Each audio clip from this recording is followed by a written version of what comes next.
Russian history is iconic, whether it's the rise of Stalin, the doom of the Romanovs, or the tyranny of Ivan the Terrible. Despite this, the earliest origins of this massive nation are often neglected. In this series, we'll go back to a time before the Soviets and Tsars, a time of mighty Viking princes, hardy Slavic tribesmen, and nomadic hordes from the steppe. Ancient Rus merchants had access to a vast network of goods, but even the wealthiest among them didn't have a way to get tasty Japanese snacks. The sponsor of our video, Boxu, can give you exactly that opportunity. Boxu partners up with authentic Japanese snack makers who've been in business for over 100 years, creating a unique product that we can recommend 100%. Trust us, we've been absolutely demolishing the snacks kindly sent by Boxu. Every snack has been specifically crafted by traditional snack makers, and every box is more than the sum of its parts. We've been sharing the snacks with our friends and family, and genuinely think that Boxu is a great gift for your loved ones. You can get new snacks every month. Salty, spicy, sweet, fruity, every taste and mood are covered.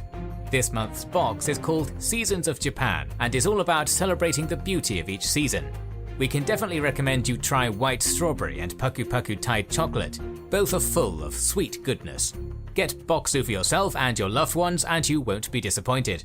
Boxu has a special offer for our viewers. Use our code KINGSANDGENERALS10 and the link in the description to get 10% off and save up to $47 off your own authentic Japanese subscription box from Boxu. Don't miss out on this amazing snack journey through Japan. For millennia, the grassy plains of the Ukraine and southern Russia, the Ponto-Caspian steppe, had been inhabited by a diverse caste of hardy nomadic people thriving along the Don, Dnieper and Volga rivers. The first written accounts of this land date back to classical antiquity in the 7th century BC. During this time, the steppe was dominated by various tribes of Iranian origin, the most prominent being the Scythians and Sarmatians. The ancient Greeks, who had a smattering of cities along the shore of the Black Sea, recorded stories about the nomads who lived to the north. Herodotus relates a tale that claims the Scythians were born of a union of the demigod Hercules and a serpent woman. Meanwhile, the Sarmatians were known for the legendary strength of their women, and therefore were considered a product of mixing between the Scythians and mythical Amazonian warriors. More historically reliable accounts describe these Iranic pastoralists as a sturdy people who lived and died on the backs of their steeds, subsisting on horse milk and meat while enjoying the pleasures of psychoactive herbs and undiluted wines. For centuries, their domination of the steppe would be near unchallenged, but further to the north, a young and ambitious tribe was finding its bearings. These, of course, were the Slavs. The true origins of the Slavs are shrouded in mystery. The earliest written accounts of their existence come from Roman sources. In the 1st century AD, the senator and historian Tacitus described a tribe he called the Venedi, a people who lived primarily along the Vistula River. Tacitus noted that they built homes, carried shields, and fought unmounted, distinguishing them from their nomadic Sarmatian neighbours. Dismissed as yet another barbarian people by the classical civilizations, the Venedi were most likely the progenitors of all of today's Slavic nations. For centuries, these Proto-Slavs were hemmed in by their powerful Celtic and Germanic neighbours to the west, and Scytho-Sarmatians to the south. This changed between the 4th and 6th centuries as a great migration took place, with the Huns and various Germanic peoples migrating into the borders of the collapsing Western Roman Empire. Broadly speaking, this enormous migration allowed the early Slavs to expand beyond their original homeland in all directions. By then, the Venedi had diffused into numerous distinct branching tribes. Some tribes crossed the Danube into Eastern Roman territory, seizing lands for themselves in the Balkans and becoming the forebears of the South Slavs.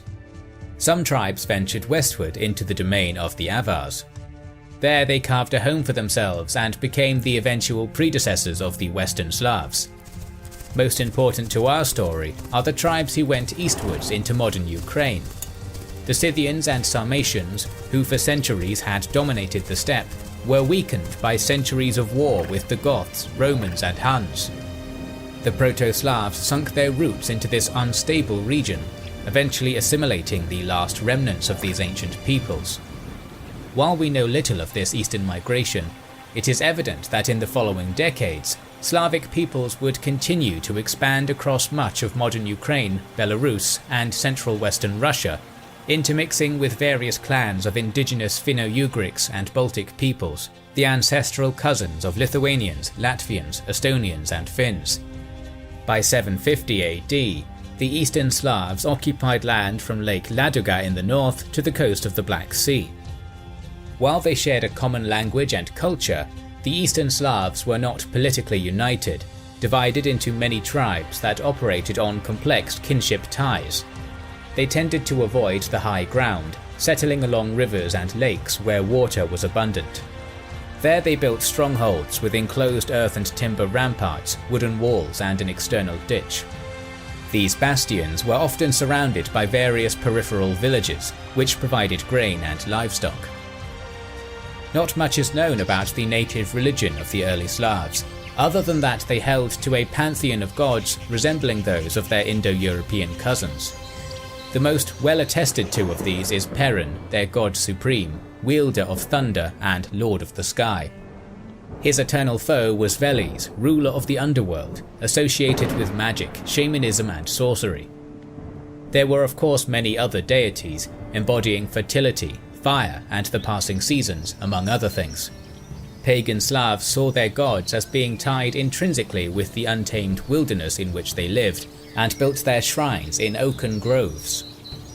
It should be noted that early Slavic society is reconstructed primarily through later Christian writers who looked upon their pagan forebears with disdain. Nevertheless, some information can be passed from the sources available to us. For example, the law of hospitality was the most sacred of rights to tribal Slavs. All guests were cherished without exception, and any tribe who mistreated an itinerant traveller would be attacked by neighbouring tribes for their dishonour.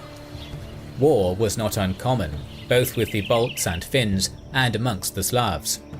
They avoided pitched battles, instead fighting in dense woodlands with ample cover, while using short iron spears, heavy wooden shields, and bows nocked with poison-tipped arrows. The lives of the early Eastern Slavs were decentralized and chaotic, yet there was order and harmony through their shared customs.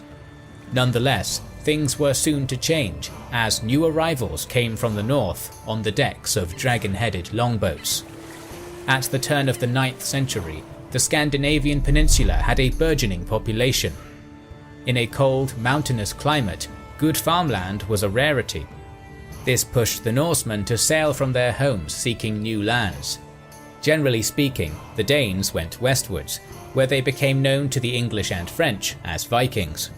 The Swedes, however, ventured to the east, where they quickly discovered the mighty rivers spanning down the continental mainland. By sailing down the crucial waterways of Eastern Europe, the Norsemen became deeply engaged in the trade networks that had existed in the region for centuries. At the confluence of the Kama and Volga, they encountered the Bulgars, with whom they traded furs, wax, and honey in exchange for silver.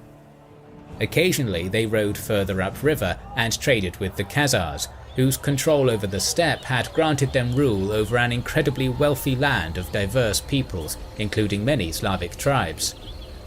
Meanwhile, those who sailed up the Dnieper soon found themselves in the Black Sea, and before long, the Eastern Roman capital of Constantinople. They called this splendorous place Miklagard, literally meaning the Great City. In early June of 860, the Byzantine Emperor Michael III moved out with his army from Constantinople towards the front line with the Abbasid Caliphate. The mighty Byzantine fleet also followed, and the capital was left almost defenseless, with only a small garrison remaining in Constantinople, as the Byzantine leadership did not expect any attack. Chronicles describing the following events generally agree that the Rus fleet, under the leadership of Varangian warlords Askold and Dir, entered the Bosphorus on the 18th of June 860. Modern historians argue that the Rus knew how defenseless Constantinople was, as they already had developed relations with the Arab Caliphate, and as the time frame and distance since the day of the departure of the Emperor Michael III from the capital was sufficient for Arab intelligence to inform the Rus. The Greek sources mention 200 Rus ships, while the Venetian John the Deacon claims 360 ships. The sources do not state the exact number of land troops the Rus had, but since the average Viking ships of the era had capacity between 30 and 80 men comfortably on board, depending on size, the conservative estimate of 40 men per ship leads to an estimate of 8,000 men. Askold and Deer's men met no resistance as they landed on the shore and started pillaging the unprotected suburbs of Constantinople. Many were killed and taken as hostages. Then the Rus fleet moved to the Marmara Sea and attacked the Prince's Islands. Again, the residents were slaughtered. Monasteries, palaces, and other places carrying riches were plundered. The residents inside the walls were in fear as they had nobody to defend them. There is no definitive conclusion regarding whether the Rus attempted to take the city walls and capture Constantinople. As the Byzantines lacked forces to offer any effective resistance, the Patriarch Photius called the city dwellers to pray to Holy Mary, the protector of the city, and ordered them to hang her banner on the city walls. On the 4th of August 860, the Rus ended the siege, boarded their ships, and left the area with major spoils. The latter part of the description of the Rus attack on Constantinople has another version glorifying the emperor and a divine intervention which saved the city from the barbarians. According to this version, Michael III quickly returned to the city after receiving information on the Rus attack and joined Patriarch Photius in prayers, and after the hanging of the Holy Mary banner, a storm which scattered the Rus fleet took place, eventually leading to the withdrawal of Askold and Deer in panic. Photius does not mention anything regarding Michael's arrival and a miracle saving in his writings, as these details were added later by the Chronicle of Simeon Logophet. The Romans were made to accept the Varangians as partners in commerce, making them wealthy with silks and wine. War and trade helped the Norsemen prosper, and that wealth meant they were there to stay. Of course, plying down the great rivers meant that the Norsemen inevitably passed through the Slavic territory. The Slavs called them Varangians or Rus, terms likely derived from the Old Norse words meaning pledged companions and the people who row. Initial interactions between them were hostile, as the Norsemen often raided Slavic villages, exacting tribute and taking slaves to trade in the southern markets. Within a few decades, the Scandinavians dominated not only the Slavs, but Finns and Balts as well. It would be this intersection of cultures that would give rise to the first united ruling dynasty in Russian history, the Rurikids. Before we explain the rise of the Rurikids, we should note that much of early Russian history is known through the Primary Chronicle, written in the year 1113 AD by a monk, Nestor. While his works are considered the most valuable source of knowledge on this era, the legitimacy of his work is often called into question by modern historians. Still, the Primary Chronicle presents the only complete story moving forward, and its tale will be the one presented by us. According to Nestor, the Slavs, Finns and Balts revolted against their Scandinavian masters at some point before 860 AD, driving them back across the Northern Sea. Evidently, the Norsemen had been something of a stabilizing force in the region, for once they had been expelled, the Slavic tribes quickly devolved back into habitual warfare with themselves and their neighbours. The Chronicle had this to say: "There was no law among them, but tribe rose against tribe. Discord thus ensued among them, and they began to war against one another. They said to themselves, 'Let us seek a prince who may rule over us and judge us according to the law.' They went overseas to the Varangian Russes, and said to the people of Rus, 'Our whole land is great and rich, but there is no order in it. Come to reign and rule over us.' The prince invited by the Slavs was named Rurik. Promptly accepting their offer, he settled amongst his new people in 862. Rurik established his capital on the Volkhov River, likely on the site of an older Slavic stronghold. His city soon grew to become a prosperous hub of riverbound trade, and became known to the Slavs as Novgorod. For 17 years, Prince Rurik worked to stabilize his realm, establishing laws and formal tributary rulership over the many native tribes of the region. He died in 879, leaving his realm to his kinsman Oleg.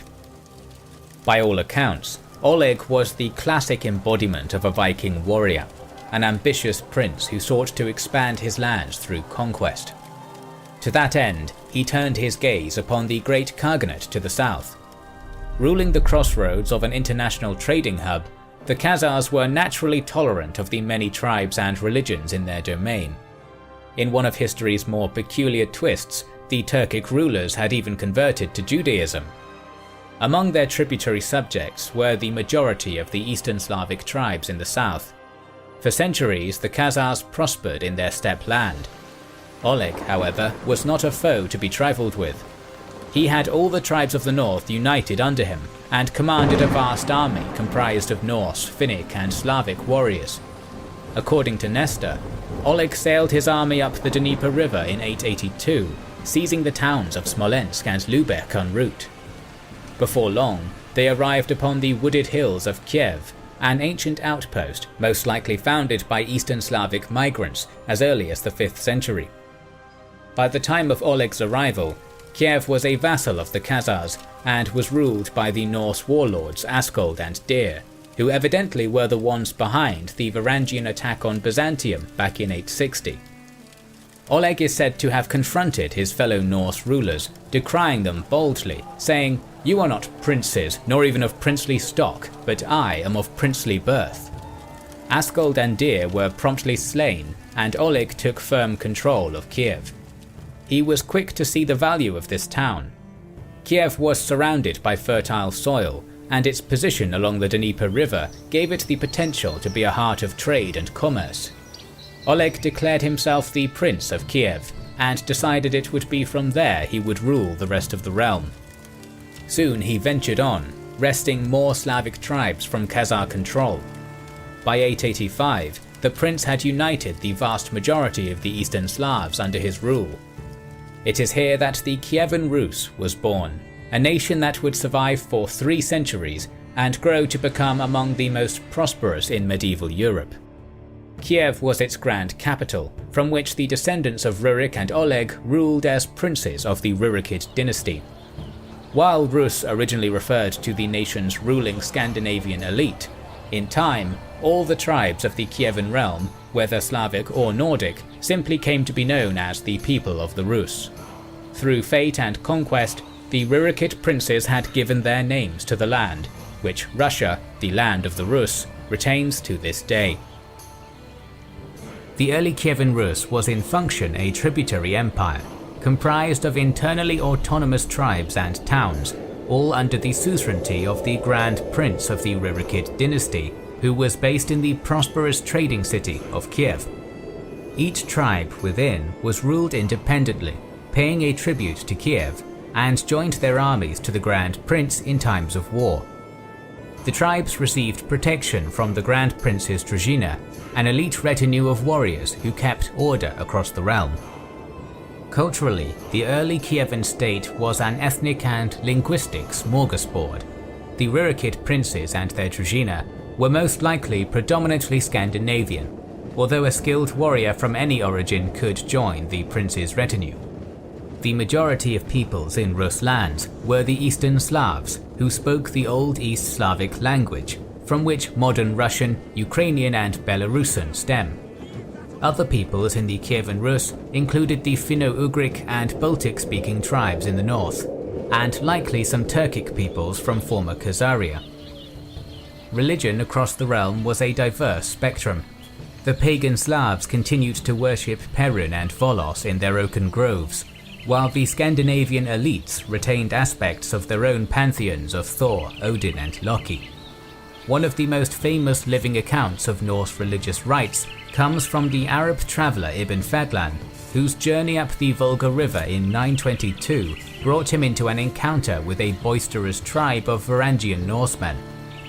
Fadlan watched in fascination and horror as the body of a great Viking chieftain was laid in his longship alongside a slave girl, who had volunteered to be ritually sacrificed. The boat and all the precious personal belongings it carried were thus set alight in a great bonfire, and the souls within committed to Valhalla. This funerary practice was probably unique to the Kyivan Vikings and deviated from the Scandinavian rites. However, it is a testament that some form of Norse paganism thrived among the warrior caste of the Kyivan realm. The Rurikid princes remained fiercely warlike throughout most of their early history, seeking to become rich through plunder and tribute. To them, the ultimate prize would always be the most splendorous land on the far end of the Black Sea. To that end, they turned the dragonhead prows of their longboats towards Constantinople, the place they simply called the Great City, Miklagard. Norse raiders had failed to take Constantinople in 860, but now they were unified under the Rurikids, they could muster a larger and more organized invasion force. The second Rus attack on Constantinople also has dubious details, since the Byzantine sources do not directly mention anything regarding the event, and all descriptions of the attack are in early Russian sources, including the Russian Primary Chronicle. According to the Laurentian and Hypatian redactions of the Chronicle, in 907, the Varangian prince Oleg of Novgorod, who had been able to put several Slavic, Turkic, Finnish, Ugric peoples including the Chuds, Polyanians, Croats, Merians, and Teversians under his control, moved towards Constantinople.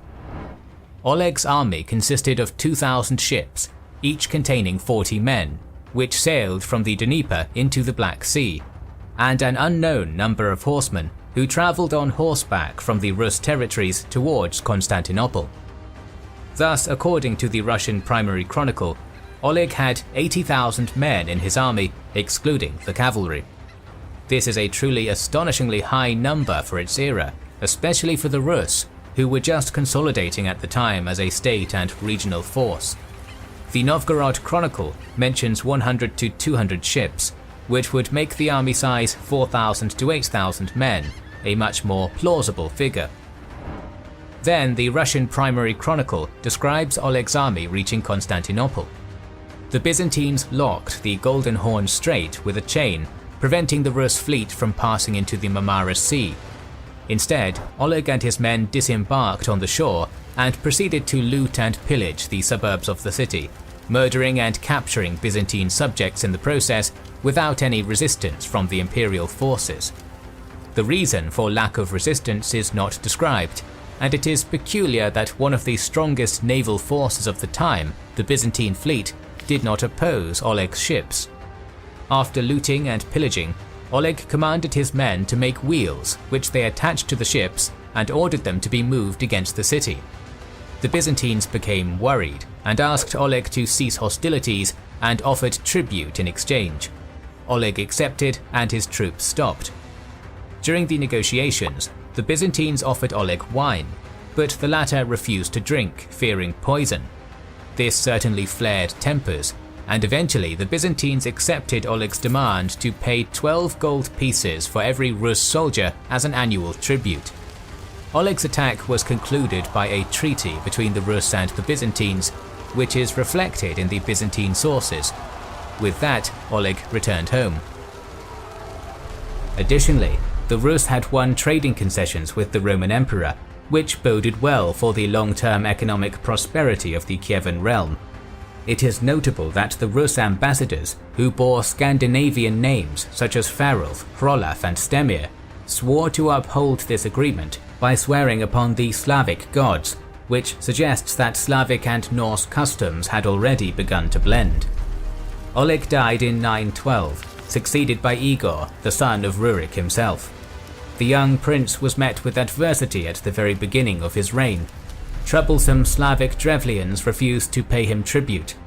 Igor, however, possessed the iron will of his Rurikid bloodline and was able to crush them in battle, imposing a harsher annual tribute upon them. Having proven himself, Igor kept the peace in his realm for a time.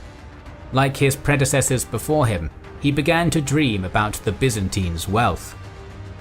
In May of 941, Igor embarked on yet another campaign against the Byzantine Empire, as according to Russian historians, the Byzantines stopped paying the annual tribute agreed upon following the victorious raid of Oleg in 907, and because Igor wanted personal glory akin to that gained by Oleg. The Khazar sources also mention that the Kyivan Rus were forced to attack the Byzantine Empire as a clause of their agreement following the Khazar victory over the Rus, but it is disputed. Sources differ on how big Igor's army and fleet were. Russian chronicles refer to the Byzantine sources of Theophanes Continuatus and mention a fantastic number of 10,000 ships. Since the ordinary ships used by the Rus could have 40 persons aboard, then the Kyivan Rus army could have had 400,000 men, which is an absurdly high number for the age. The bishop Luitprand of Cremona, who visited Constantinople a few years after the Kyivan Rus raid, wrote that the Rus had more than 1,000 ships during their raid, based on the words of witnesses. The Byzantine historian Leon Grammaticos writes about a 10,000-strong Rus army, which is more plausible given the previous Rus raids and the size of armies in the medieval period. A 10,000-strong army would fit in 250 Rus vessels, which is also a more plausible number. Igor's fleet moved from Kiev, and in 3 weeks it was on the shores of Bulgaria, where it was joined by the fleet of the Rus, which travelled from the eastern Crimea, or Tavrida as it was called by the Byzantines. Just like in the previous raids, the Kyivan Rus chose a time when the Byzantine fleet was fighting Arab attacks against its Mediterranean islands. But this time, the Byzantine Empire was aware of the attack. According to Basil the Younger, the Byzantine vassals in Kherson in modern-day South Ukraine and Bulgarians, who enjoyed peaceful relations with Constantinople, informed them of an imminent Rus raid. On the 11th of June, the Rus reached the shores of Constantinople and set camp near the city. The sources do not mention any incidents of looting or pillaging the outskirts of the city, which happened during the previous raids. Some historians claim that it might be due to Igor hoping that the mere sight of his army might be enough for Emperor Romanus I to agree to his terms. But instead, Romanus I ordered the repair of the out-of-order dromons remaining in the harbour and to arm them with siphons, weapons spewing fire. The command of some 15 old dromons was given to the court chamberlain Theophanes. He ordered his fleet to move to the Golden Horn harbour and wait for the Rus fleet. Igor ordered the Kievan fleet to advance towards the Byzantine fleet, since the sight of 15 old ships did not cause any concern for him. Once the Rus fleet was close to the Pharos lighthouse, Theophanes ordered an attack. According to Luitprand, Igor ordered his men not to kill his foes and capture them alive, which might have been an attempt to use the Byzantine prisoners as bargaining chips. Theophanes' ship continued to advance towards the Rus, with his other ships coming close behind him. The Rus ships surrounded Theophanes, and it was then when he ordered the use of the Greek fire. Chaos ensued, numerous Rus ships caught fire, and Kievan warriors threw themselves out to save themselves, but their heavy armour drowned them. The rest of Theophanes' fleet joined the battle and further devastated Igor's fleet. While the majority of the Kievan fleet was destroyed, the Tavrik Rus fleet remained in the shallow waters on the shores of Anatolia, where large dromons could not move. Captured Rus soldiers were publicly beheaded. From then on, the remainder of the Rus army was divided into two independent parts. The Kievan army under Igor's command landed on the European side of the Bosphorus and destroyed the village called Stenon. But Igor did not have enough men to develop his advance and retreated to Crimea by July. The second part of the Rus army, the Tavrik Rus fleet, was pinned down by Theophanes' fleet in the shallow waters on the shore of Bithynia. In the summer, they landed and proceeded to loot, pillage and murder in retribution for the Greek fire attack. The empire did not have an army in the region and was hastily gathering one to defeat the Tavrik Rus. The Tavrik Rus were able to move as far as Nicomedia and Paphlagonia in the east, but were harassed by the units of Bardas Phocas until a larger Byzantine army under John Kirkus pushed the Rus to the shore, inflicting heavy damage. The sources are quiet regarding the strength of the army. By September, the Rus were running low on provisions, and in an act of desperation boarded their ships and tried to escape the fleet of Theophanes. But again the Greek fire was too much for the Kyivan Rus fleet, and the majority of it was destroyed. That would be the last Kyivan Rus attack on Constantinople. Igor returned home and began mustering a far larger army than before, made up of the combined tribes of the Rus, and by 944 was ready to attack the imperial city. Hearing of the imminent arrival of this armada, Emperor Romanos I capitulated, giving up yet more precious gifts in tribute, while offering more concessions to Rus merchants. It should be noted that both Rus-Byzantine treaties are full of very specific trading stipulations, tariffs and customs laws. This emphasizes that the Rus princes were also merchants at heart. However, the princes Druzhina had long been dissatisfied with their pay and beseeched Igor to take more wealth from his subjects, saying, "Come with us, prince, to collect tribute, and you will gain and so will we." Igor agreed, and to that end rode to the land of his least favourite subjects, the ever-troublesome Drevlians. The Grand Prince had collected tribute from the Drevlians once that year already, and his return for more made evident that the Drevlians had had enough of Rurikid tyranny. They poured out of their city, killed the prince's retinue, and took him captive. Igor was then executed in a gruesome fashion. The Kyivan prince's unceremonious death would lead to the rise of his widow, Princess Olga. Despite being around 25 years old, Olga had a Varangian spirit, was iron-willed and was cunning as a fox. Her revenge, recorded in the primary chronicle, has since become the stuff of legend. The Drevlians now had their own designs on the Kievan throne, emboldened by their murder of the Grand Prince. They sent envoys to Kiev with a proposal to Olga. "We slew your husband because he plundered us like a wolf. Our princes are good and have preserved the land of the Drevlians. So we come to you, requesting you to marry our prince, Mal."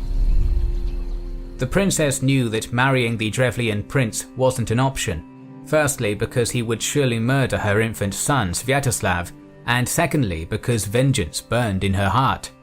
Nevertheless, playing the role of the timid maiden, she feigned eagerness to accept the offer.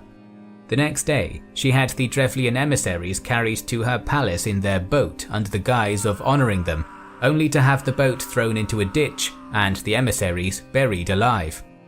Olga followed up this ruthless deception with another.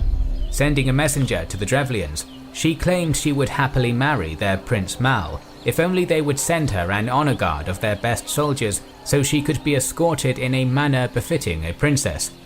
A contingent of elite warriors were sent to Kiev, and once more, Olga welcomed them with feigned hospitality, allowing them the honour of using her own bathhouse. When the honour guard entered the sauna to wash, Olga had the doors barred and the building set aflame. Olga then travelled to Drevlian lands with a small retinue of loyal warriors. Upon arrival, she managed to convince the Drevlians that their emissaries and honour guard were on their way and were not in fact dead. A great feast was held in her honour.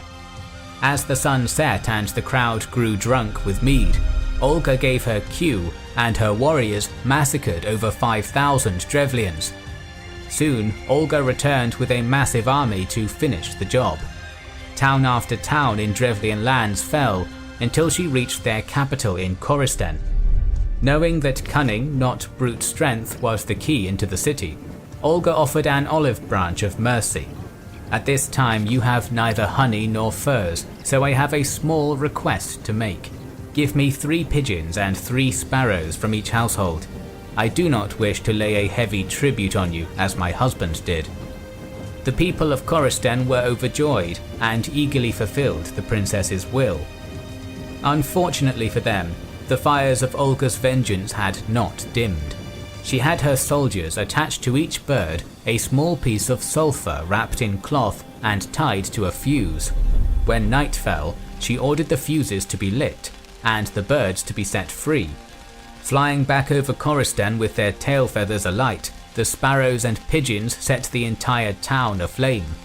Panicked and broken, the people of Koristan fled their city, only to be captured beyond the walls by Olga's soldiers, slaughtered, or enslaved. Princess Olga proved to be more than just a mass murderer.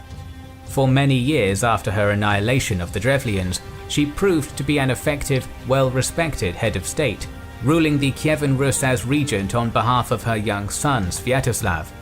She proactively built settlements in the northern regions of her realm, while ending the ever-hated tribute system, replacing it with a better regulated system of taxation. An adept diplomat, she cultivated good relations with Kiev's trading partners, the most important of all being Eastern Rome. In the year 957, she set off for Constantinople on a diplomatic mission to treat with Emperor Constantine VII. There, she accepted the Christian Orthodox faith and was baptized. We don't know what Olga's motivation was, but it probably was done for political and economic gain. She made a piecemeal attempt to encourage Christianity in her realm, having churches built throughout it, but her subjects largely clung to their polytheistic faiths. Whatever gains Christianity made were further rolled back in 964, when Olga's regency ended and the young firebrand Prince Sviatoslav took the Kievan throne. In mannerism and dress, Sviatoslav resembled more his Slavic and Turkic subjects than his Scandinavian ancestors, the legacy of 100 years of Norse assimilation into the culture of their subjects. By all accounts, Sviatoslav's violent childhood had made him cold and ruthless. He rejected his mother's faith, believing that converting to Christianity would lose him the respect of the pagan warriors he rode with, and remained devout to the Slavic pantheon. Sviatoslav's reign would be defined by constant, unending conquests. While his mother continued to run the realm's bureaucratic matters, the young prince spent his days riding with his royal družina, raiding and pillaging neighboring nations. Sviatoslav and his warriors traveled without tents, wagons or kettles. They lived rough off the land, taking what they needed to survive by right of pillage or by hunting wild game. In popular legend, he was compared to a snow leopard, for he moved lightly and struck quickly. The young prince's first target of major conquest was the land of the Jewish Turkic lords. He and his warriors fanned out over the Eurasian steppe, town by town, tribe by tribe, forcing the peoples of Khazaria to submit themselves to the rule of the Rus or be annihilated. Sviatoslav employed Turkic mercenaries from other tribes, using their mastery of mounted combat to counter the equally skilled Khazar horse archers. In 965, Rus warriors stormed and annihilated the incredibly prosperous trading cities of Sarkal and Kerch. This was functionally the end of the Khazars, crippled beyond repair, and their empire would never recover.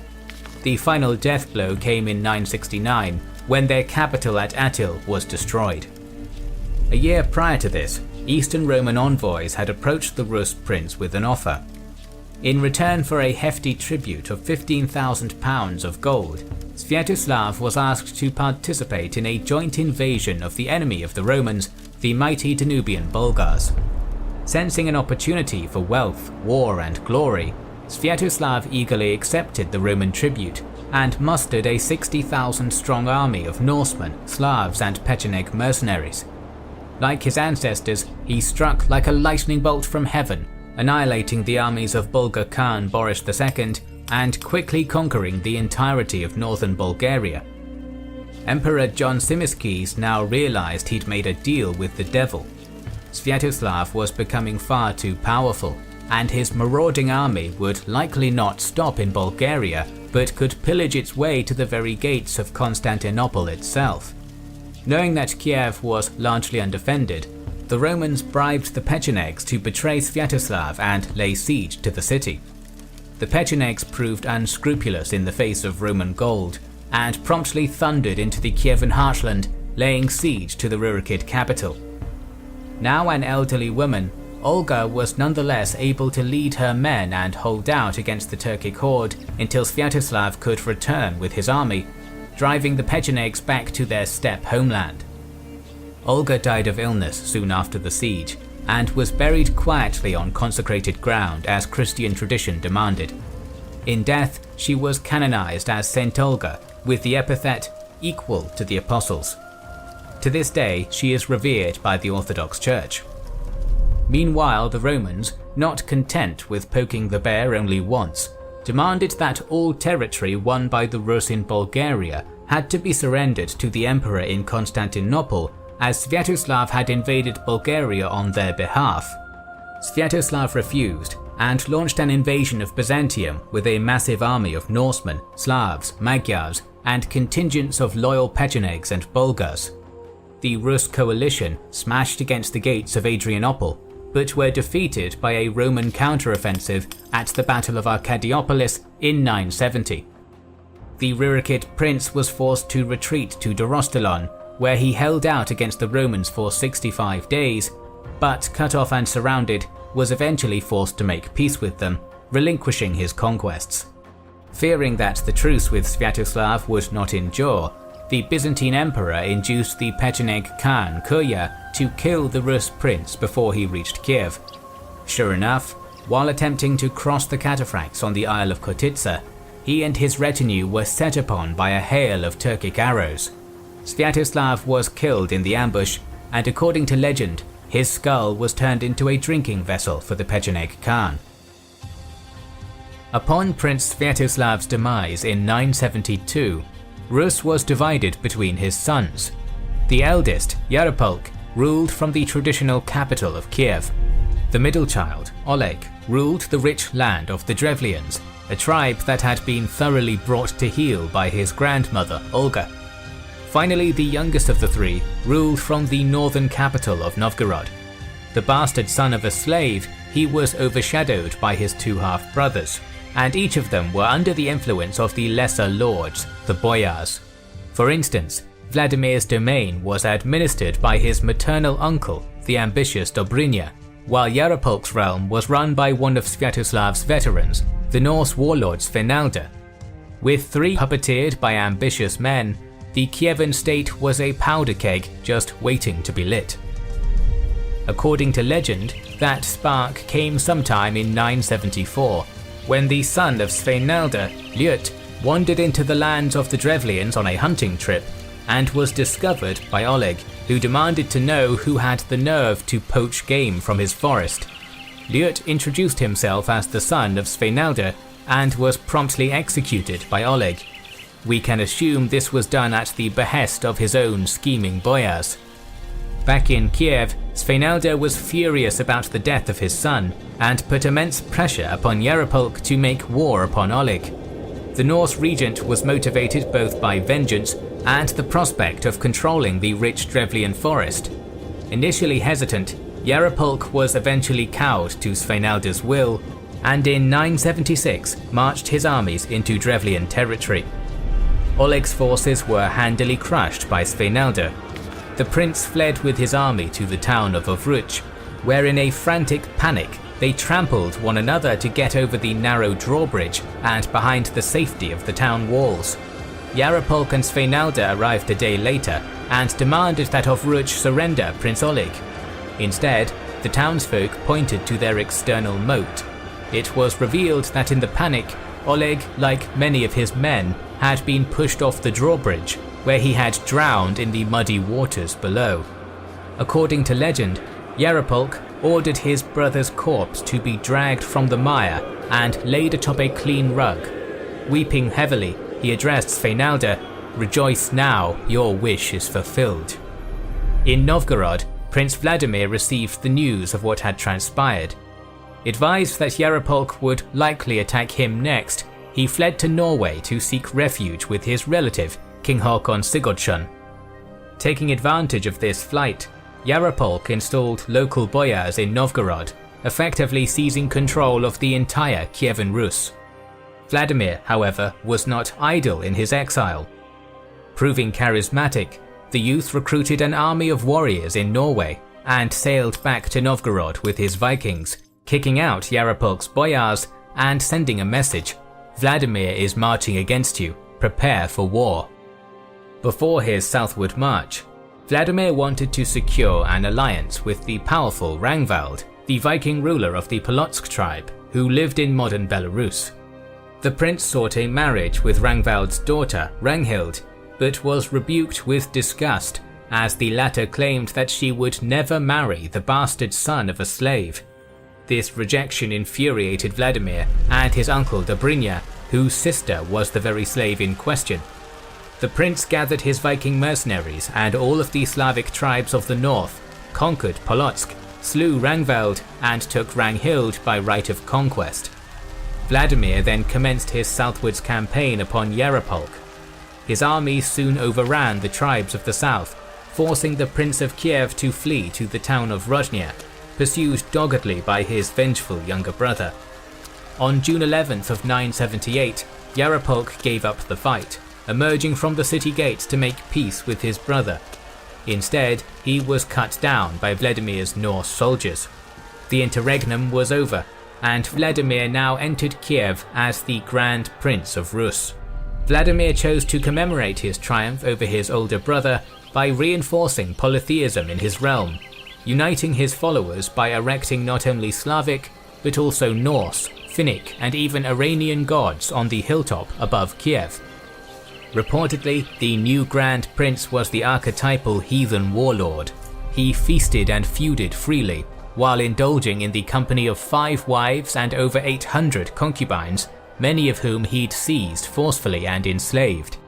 He was even known to engage in bloody rituals involving human sacrifice.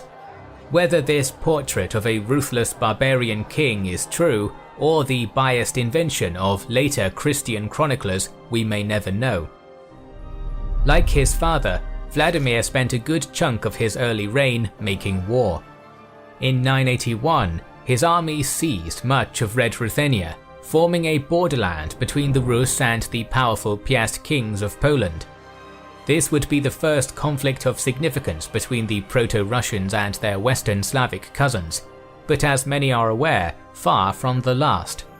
In the following years, Vladimir would suppress rebellions of his subject tribes, the Vyatichi and the Radomitians. He then turned his armies eastwards to the Volga Bulgars, defeating them in battle and making them subservient to him. Still somewhat under the influence of his uncle, Vladimir had grown into a ruler to be reckoned with. Yet throughout his early successes, the spectre of faith hung over him. We must now jump back in time and discuss the spread of monotheism in the east.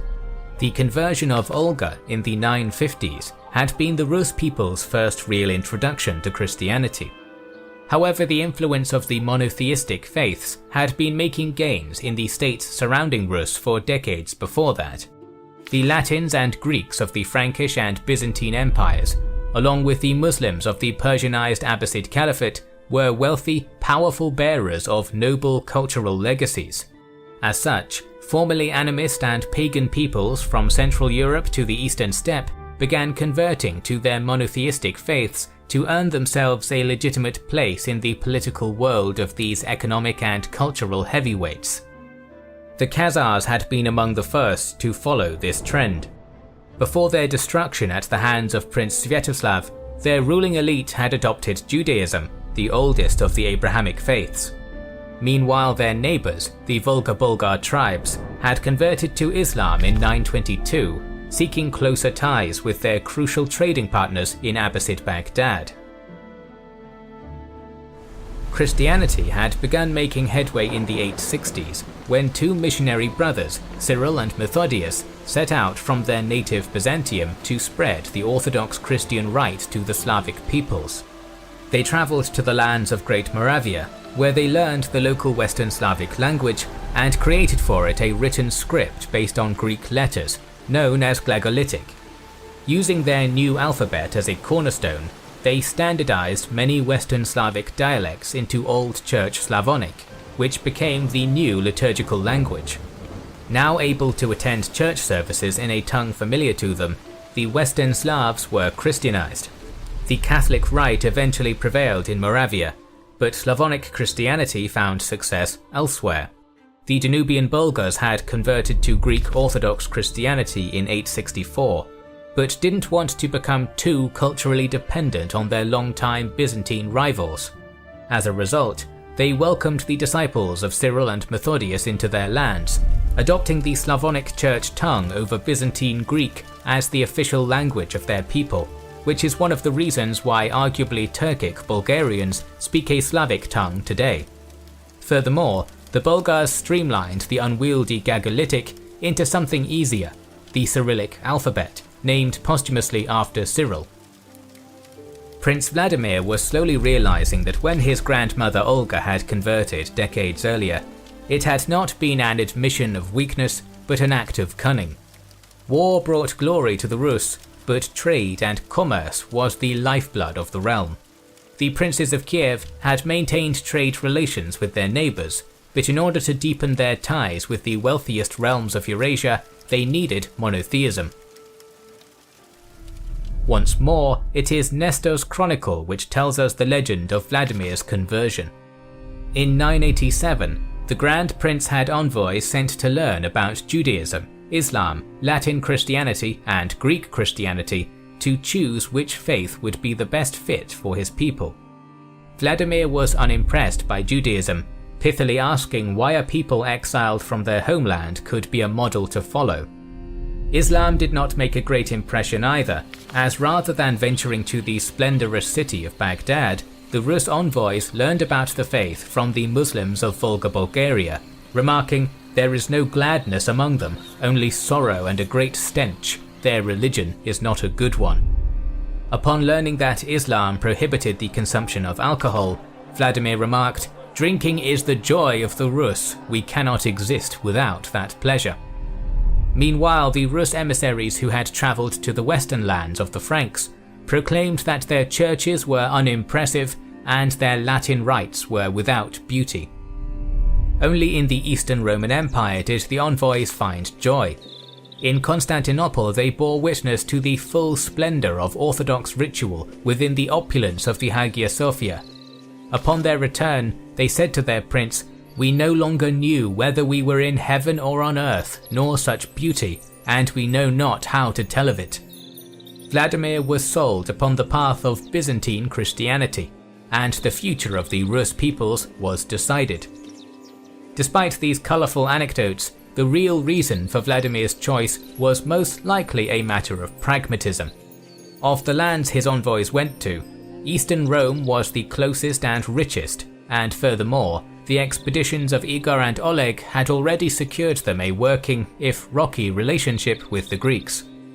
Therefore, Vladimir stood to gain more politically and economically by choosing Eastern Orthodox Christianity over Islam, Judaism, or the Latin Rite. The Grand Prince was still a warrior at heart and wanted to convert on his own terms. To that end, he marched southwards with his army and took the Byzantine city of Chersonesus on the tip of the Crimea. From that position of power, he made a bold offer to Byzantine Emperor Basil II. "I have learned that you have an unmarried sister. If you will not give her to me, I shall do to Constantinople the very same as with Chersonesus." To the Eastern Romans, it was nigh unheard of for a Byzantine princess to be married off to some marauding northern barbarian.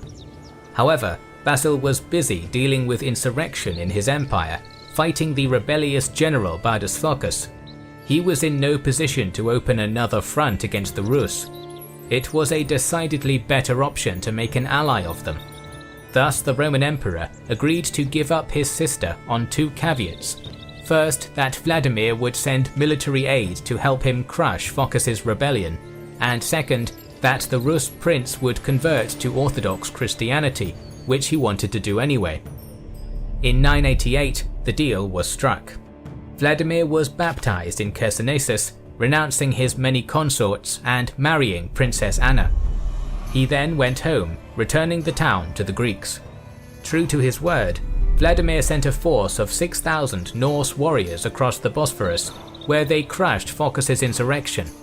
So impressed were the Byzantines by these northern warriors that Varangian mercenaries would become the principal honor guard of the Eastern Roman emperors for centuries to come. Meanwhile, Vladimir's first order of business was to have his sons and boyars baptized, and he managed that with little difficulty. Next, he smashed the idols upon the hills above Kiev, which he himself had erected barely 10 years prior. On every street of the capital, town criers declared that by decree of the prince, Every man, woman and child was to come to the banks of the river, where they would all be christened in a mass baptism. Some went willingly, while some were coerced by threats of violence. Whatever the method, the people of Kiev were all baptized in the waters of the Dnieper. Originally distressed at being forced to marry a violent barbarian brute, Princess Anna came to see in herself a holy duty. Throughout her reign as Grand Princess, she served as the principal religious advisor for her husband and founded several churches. The Slavs called her Tsarina due to her imperial heritage, and she soon became beloved among them. Indeed, Christianity soon spread beyond the heartlands of Kiev and into every corner of the Rus realm. The Greeks loaned Vladimir many architects, who built Byzantine-style churches where shrines to Perun, Veles and Stribog once stood. Meanwhile, the Danubian Bulgars sent their clergymen north as well. The peoples of the Rus soon came to favour the liturgy of the Bulgarians, whose Old Church Slavonic was much more closely related to their Old East Slavic tongue than New Testament Greek. Along with Church Slavonic came the spread of the Cyrillic alphabet, which remains in use in Russia and beyond today.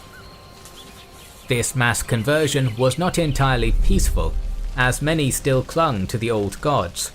In Novgorod, the elderly Dobrynya spread the Christian faith as per his nephew's will. However, he was attacked by a violent pagan mob which set fire to his home and killed his wife. In the end, the old regent forced the city to convert by fire and sword. Pockets of the Rus undoubtedly clung on to the old ways for a time, but by the end of Vladimir's reign, all major cities and centers of commerce became Christian by persuasion or force. The rest of Prince Vladimir's reign passed relatively uneventfully. For nearly 2 decades, the Rus maintained a stable peace with all their neighbors, the lone exception being the Turkic Pechenegs, whose horse archers semi-regularly raided Kievan lands. In response, Vladimir had a network of fortresses built upon the rivers bordering the eastern steppes to fend off their incursions. This would simply be the latest chapter of a long struggle between the Rus and the steppe peoples on their periphery. In his later years, Vladimir was said to be a kindly ruler.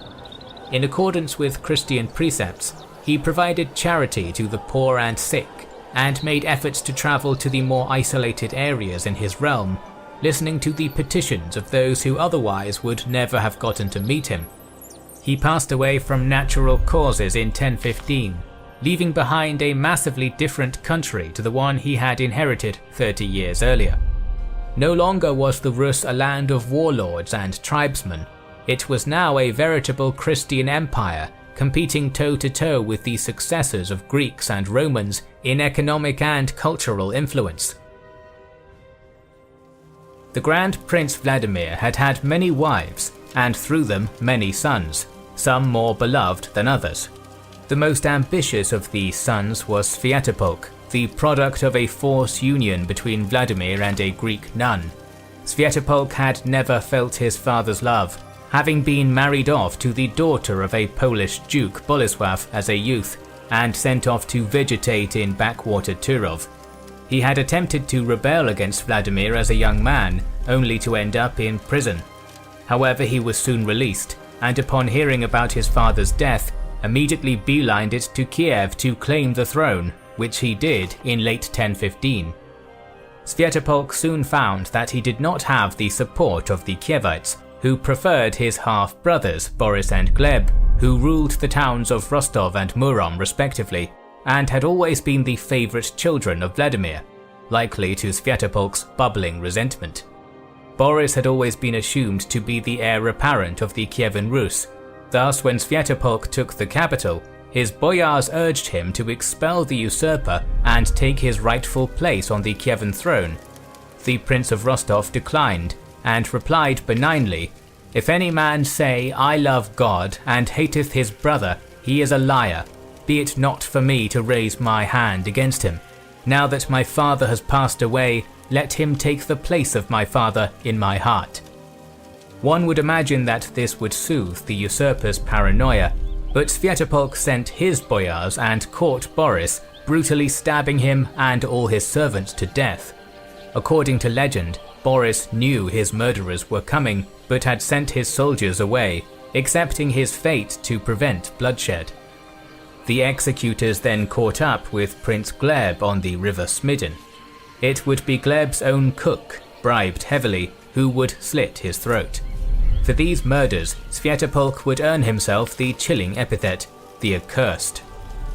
Like his uncle Yaropolk before him, Svyatopolk had eliminated his brothers and seized control over the Kievan realm. But just like Yaropolk, he had not accounted for the old capital of Novgorod and the young prince who reigned there. Prince Yaroslav was one of the youngest children of the late Vladimir, probably born of Ragnhild, the Polotsk princess who Vladimir had taken at the beginning of his reign. The young prince spent his early years cultivating the skills needed to be a decisive leader, maintaining relations with his relatives in Scandinavia, whose sagas referred to him as Yaroslav the Lame, likely due to the permanent limp he had received from an arrow wound in his youth, an indication that he was experienced in battle. Indeed, Yaroslav wasn't afraid to assert himself. During the tail end of Vladimir's reign, he had refused to pay tribute, and a war between father and son was only subverted by Vladimir's death. Yaroslav was shrewd enough to realize that he too would soon be under threat. In a turn of events eerily similar to his father's rise to power 35 years earlier, the young Prince of Novgorod marched against his kinslaying brother with a force of northern Slavic levies and Viking mercenaries. Svyatopolk rallied his forces and hired a mercenary army of Pecheneg riders. The two armies met near Lyubek. Neither side dared to cross the Dnieper, and for weeks they stared at one another.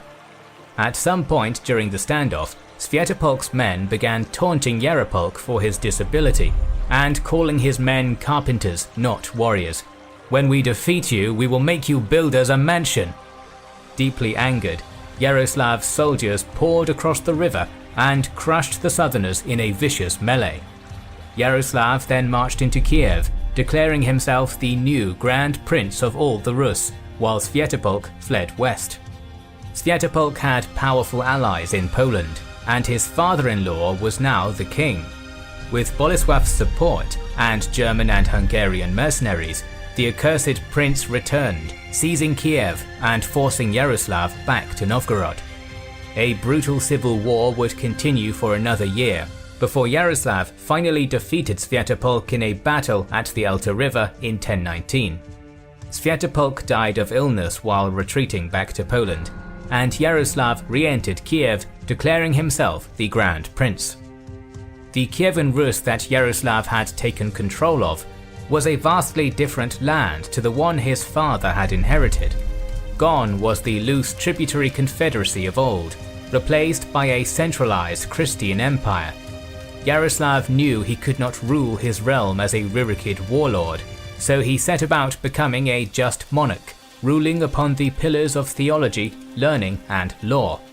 The old ways of rugged pagan justice were no longer suited for a Christian ruler, so Yaroslav oversaw the composition of the first codex of Rus laws. The death penalty became rarer, and punishments became grounded in standardized fines, imprisonment, and confiscation. The legal groundwork laid by Yaroslav would become known as the Ruskaya Pravda, the Russian justice, and served as the basis of Rus law for centuries. Yaroslav also promoted literacy among his boyars, educating their children to read, write, and appreciate the finer points of biblical scripture. He built schools around his realm, and allocated large funds for the copying of manuscripts, which was an extremely costly endeavor at the time. His reign saw the opening of the first Rus monasteries, while Kiev soon became one of the largest cities in Europe, a hub of international trade and higher learning, rivaling the powerhouses of Constantinople and Baghdad. Despite this, Yaroslav's reign was still defined by civil war and external conquests. In 1024, his half-brother, Prince Mstislav of Timitarachan, took advantage of his absence to launch an invasion. While Mstislav was unable to breach the walls of the capital, he managed to subjugate the hinterlands around it, moving his power base to Chernigov, a prosperous town right on Kiev's doorstep.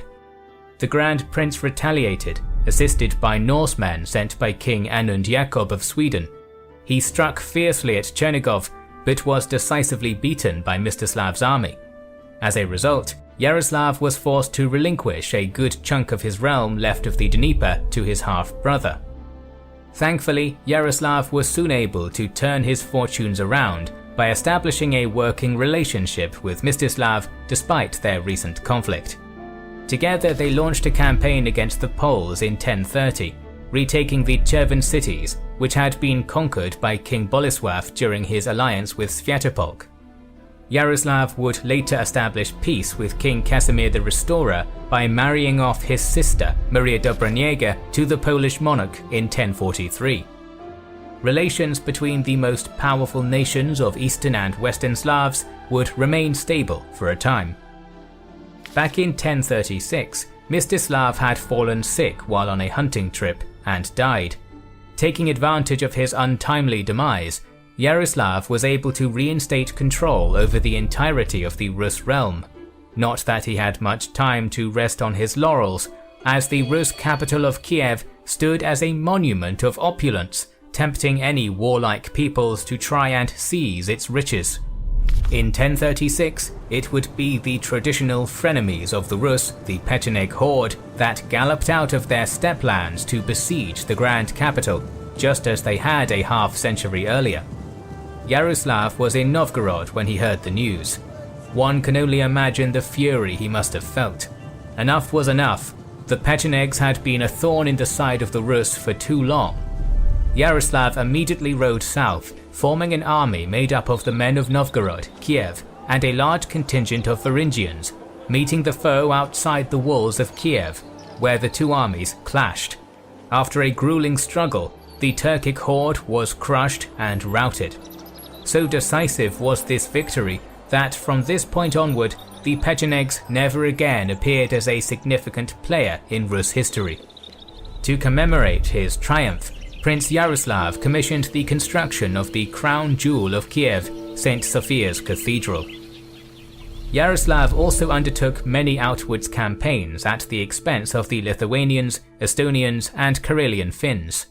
At the end of his conquests, he had expanded the borders of the Kyivan Rus significantly, turning it into a true empire. On top of his military triumphs, the Grand Prince had also expanded the diplomatic reach of the Kyivan Rus further than ever before through a series of marriage pacts.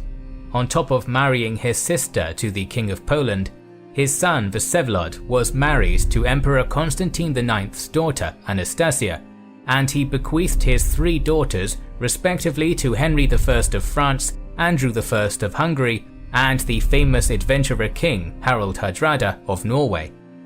These alliances enriched the Rus by deepening their trading ties to Western Europe, integrating the Kievan realm into the wider Christian world. However, as the Grand Prince grew old and weak, he began to fear for the future of his realm. The elderly Yaroslav had 7 sons, and he soon realized that upon his death they would fight an endless string of civil wars. In an attempt to prevent this, Yaroslav divided the Kyivan Rus among his sons, giving each one a piece of his realm to rule autonomously. In practice, his eldest son, Iziaslav Yaroslavich, was the heir apparent to the throne of the Grand Prince, but in practice he was equal in power to his brothers, the princes of Chernigov, Peryaslav Novgorod, Volyn Smolensk, and Turov. Yaroslav begged his sons to get along and act in the common interest of the realm. In 1054, he passed away, and the golden age of the Kyivan Rus came to an end. The first existential threat to Rus unity came in the form of thundering hooves from the steppe. Yaroslav had crushed the Pechenegs, but all this had accomplished was to leave their southern grasslands open for their fiercer, more numerous cousins. The Cumans were much like other Turkic peoples, excellent horse archers, bellicose to a fault. The Rus called them Polovsti, from the Slavic polya, field, although there are other etymological explanations. They called themselves Kipchaks, and the land they took over Deshti Kipchak. By 1061, the Cumans had entered the Ponto-Caspian steppe, and 7 years later they decisively crushed the Rus armies of Kiev, Chernigov and Pereyaslav at the Alta River. This allowed them to establish dominion over much of the southern grasslands, choking off the Rus' access to the upper Don, Volga and Dnieper rivers, crucial trade routes they had relied on for generations. After the battle, rebellions and civil wars erupted across the realm, and a popular uprising forced Zayaslav to flee to Poland. A year later, he returned to Kiev with the help of the Polish army, but in 1078 he was finally killed in battle by his nephews. In theory, this shouldn't have crippled the realm. Turkic raiders and civil war were nothing new to the Rus. Vladimir and Yaroslav had dealt with both in their time, and preserved the integrity of their realm. This time, however, there would be no great prince to lead the Rus back to glory. Other external factors led to the political and economic stagnation of the Kievan realm.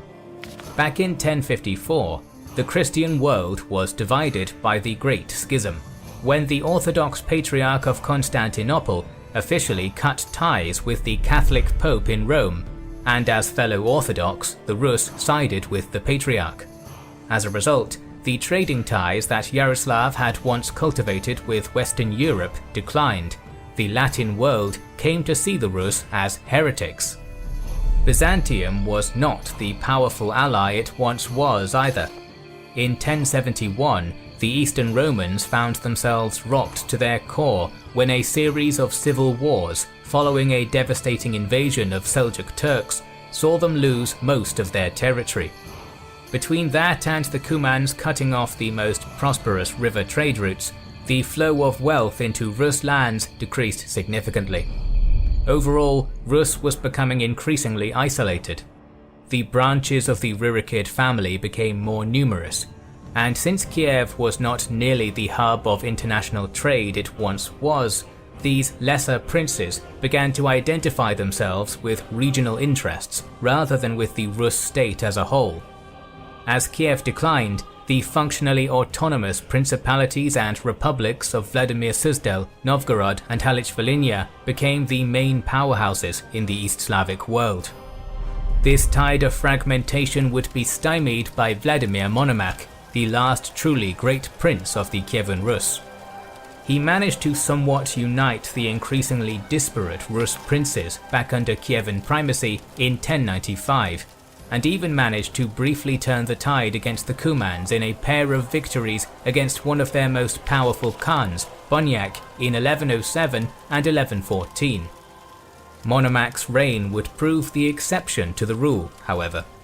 The reign of his son, Prince Mstislav Vladimirovich, would be a grim return to form, seeing constant wars with Cumans, Estonians, Lithuanians, and rebellious Rurikid princedoms.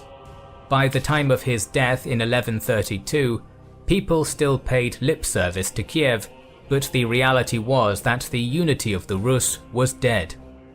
Despite all their troubles, their darkest days were yet to come. It is the spring of the year 1223, in a small wooded village of Zarub by the banks of the lower Dnieper. There, surrounded by his retainers, sits the haughty Mstislav III, Grand Prince of Kiev, a title that had long since ceased to have any real meaning. He looks upon a group of 10 envoys, hardy, irritable men, not unlike the other heathen nomads in appearance. They demand the swift extradition of Cumans that had fled into his lands. Mstislav scoffs. Who are these men to make demands of him, the Grand Prince of Kiev? If these Mongols wish to make trouble, then so be it. With a flick of his hand, his Druzhina steps forth and cuts down the envoys. The early stories of the Kyivan Rus are almost always overshadowed by what came afterwards, the arrival of the Mongols. By the year 1223, the great horde of Chinggis Khan, a man who needs no introduction, had exploded across Central Asia, northern China, and Iran. Brilliant generals Subutai and Jebe made the Cumans the latest victims of the Mongol advance, forcing them to flee into the lands of the Rus. Ignoring the Mongol warning not to interfere in an affair that was not theirs, the Grand Prince made the fateful decision to side with his Cuman allies, arrogantly ordering the execution of the envoys, changing the course of Russian history forever. The Cumans under Khan Khoten and the Rus host, led by Prince of Kiev Mstislav, Prince of Chernigov Mstislav, Prince of Galicia Mstislav, and Prince of Volhynia Danilo, united their forces and marched against the Mongols. On the 15th of May 1223, they arrived on Khortytsia Island on the river Dnieper. Other sources find it tactically illogical to gather so many people on a small island, and argue that the actual rallying point was on the western bank of the river. The sources drastically differ on the number of men which the coalition forces had, ranging from 8,000 to 80,000. The Mongols knew about the whereabouts of the opposing force, and sent 3 envoys to deliver the message that the Mongols did not seek to fight the Rus, and were only after the Cumans, who had inflicted so much suffering on the Rus too. The Rus princes decided to kill the Mongol envoys, which was a grave violation of Mongol Yasa. Soon another group of Mongol envoys were sent, who just communicated to the Rus that now the sides would have to fight and it was not the Mongols' fault. Soon, the coalition forces became aware of the Mongol outposts on the eastern bank of the Dnieper. Young Prince Danilo rushed to view the Mongol horse archers, who he thought were poorly armed and equipped and were relatively small in numbers. Danilo informed the Council of Princes about this and urged to attack. The decision was made, and the Prince of Galicia Mstislav the Bold crossed the river to attack the Mongol outpost together with the Cuman forces. The surprise attack completely overwhelmed the Mongol forces on the spot. The majority were massacred, while a small group, together with the commander of the group, fled eastwards towards the main group of the Mongol army. The leader of this group was a commander named Gemya Beg, and his men tried to save him from being slain by hiding him in a Cuman kurgan. Historian Stephen Powell suggests that based on circumstantial and linguistic arguments that Gemya Beg was actually Jebe. The Cumans were able to find him and killed him afterwards. The Rus were able to capture some of the Mongol supplies, including cattle, while following them. At the time, the Rus princes did not have any centralized command, and the military decisions were made by a council. Despite the reservations of Prince Mstislav of Kiev, their decision was to pursue the fleeing Mongols. This pursuit went on for 8 or 9 days, with the Cumans together with the Galicians and Volhynians leading it, with the rest of the Galicians under the command of Mstislav the Bold behind them, followed by the army of Chernigov, and finally the Kievan troops, commanded by Mstislav Mstislavovich in the rear. Finally, the Mongol forces turned around and made a stand at the Kalka River. It is not known whether they were fleeing from numerically overwhelming forces, or it was a masterful bait to deceive the Rus-Cuman coalition into pursuing them to ground more favorable for the Mongols and creating an illusion of weakness of the Mongol army. It is also not entirely clear where the river Kalka is, but it is thought to be the river Kalmius, which flows into the Sea of Azov near the modern-day Ukrainian city of Mariupol. For a few days, the Council of Princes argued about the battle plan, but lacking central command, they failed to come to an agreement, and each prince would decide what to do, which would prove to be a serious blow for the Rus-Cuman coalition. The Mongol army consisted of 3 groups, with Subutai leading the center, Jebe heading the right flank, while Sugir Khan and Teshi Khan were on the left flank, together with Brodniki. Brodnik means either people of the ford or vagabonds in Russian, and probably refers to the warriors that joined Subutai during his campaign, possibly in the North Caucasus. The Mongol soldiers were all cavalry, with Brodniki and other auxiliary units, possibly infantry. Subutai's cavalry units had 500 men, with 5 rows of 100 riders in all of the units. The first two rows consisted of heavy cavalrymen armed with swords, consisted of light cavalry armed with bows. The Kuman army was made up of almost entirely light horse archers. The Rus army also employed horse archers due to its experience of steppe warfare, along with having heavily armoured cavalry akin to the Western European armies. The most elite troops would be separate bodyguard detachments. The Battle of Kalka River took place on the 31st of May, 1223. At first, in the morning, the Rus Kuman emerged victorious against the vanguard of the Mongol army, which was significantly ahead of the bulk of the Mongol forces, after Mstislav the Bold and Danilo of Galicia and the Cumans under Khan Khotan crossed the river and attacked it, while the Chernigov forces were still crossing the river and the Kievan army camping on the western shore of the river. Khan Khotan continued the pursuit, forming the vanguard with Volhynian and Galician forces right behind them.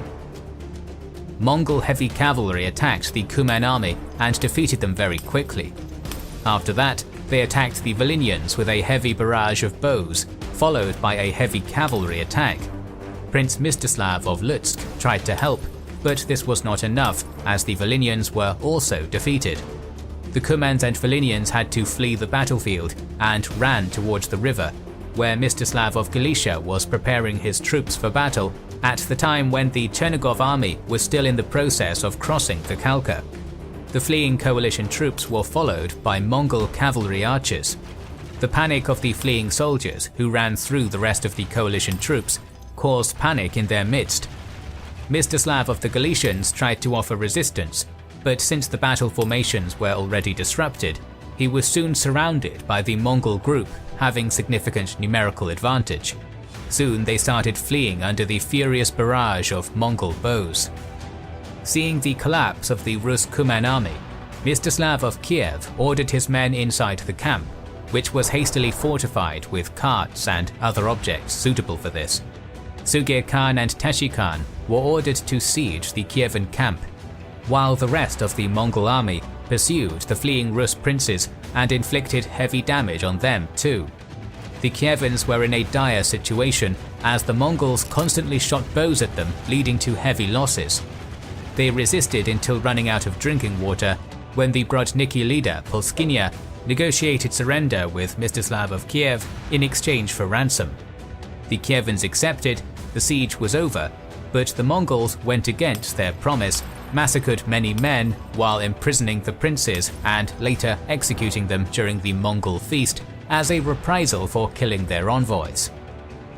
The exact number of losses on each side is unclear, but sources tell of how only 1 out of 10 Rus men returned from the war. Afterwards, Subutai returned back east. However, now the Mongols had intimate information on the lands, politics and armies of the Slavs, and as such, the disunited principalities of the Rus were living on borrowed time. In 1227, the great Khan Chinggis died and was succeeded by his son Ögedei. Reinvigorated by new leadership, the Mongols spent the next few years finishing off the Khwarezmian and Jin empires.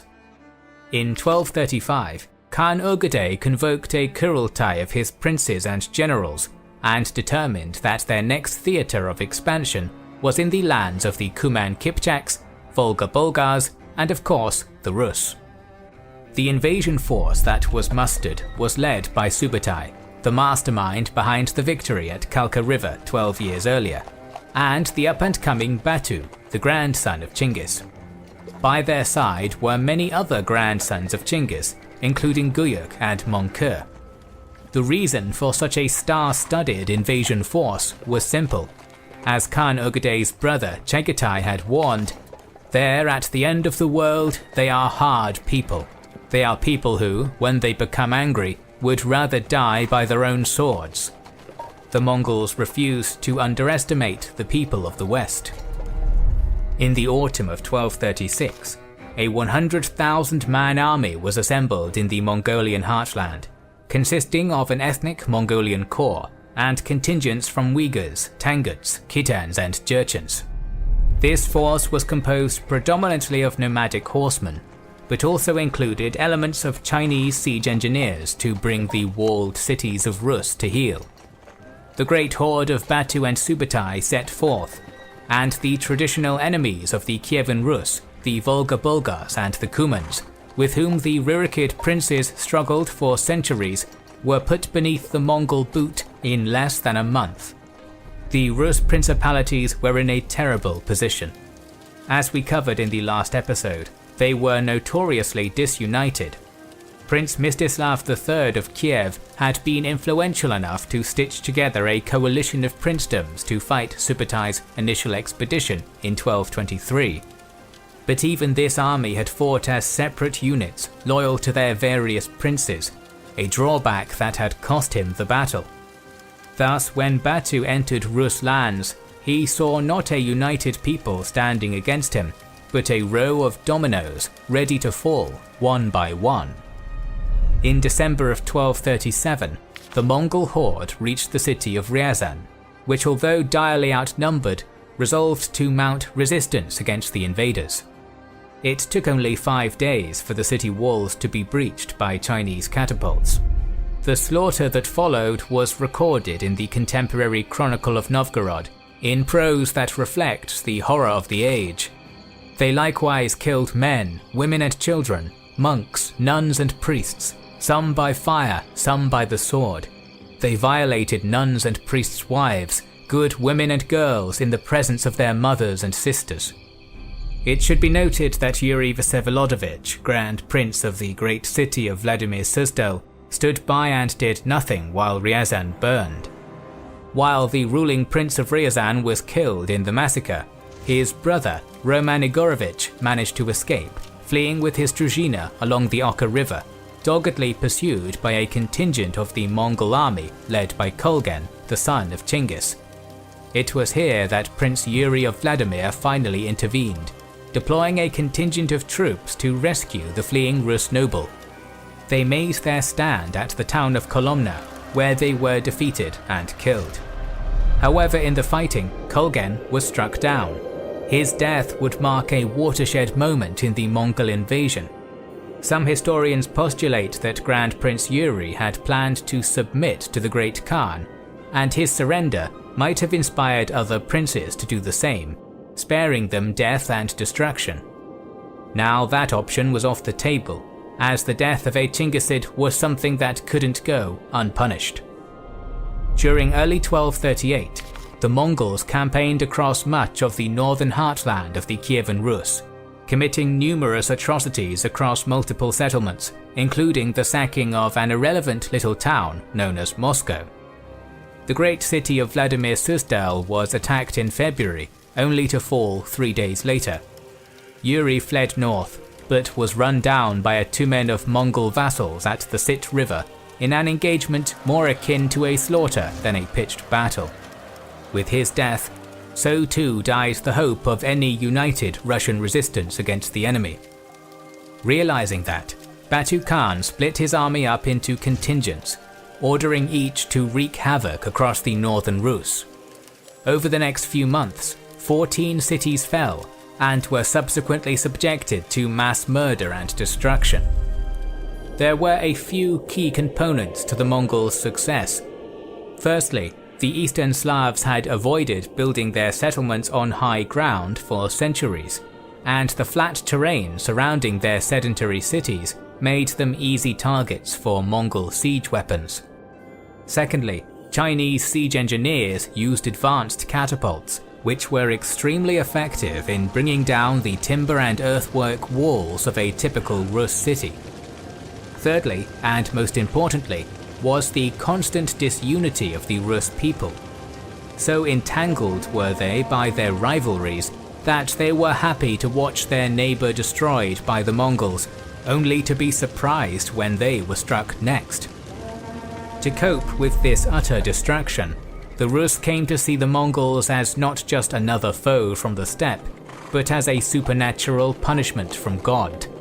Thusly said in the Chronicle of Novgorod, "God let the pagans on us for our sins. We always turn to evil, like swine ever wallowing in the filth of sin, and for this we receive every kind of punishment from God, and the invasion of armed men too, we accept at God's command as punishment for our sins.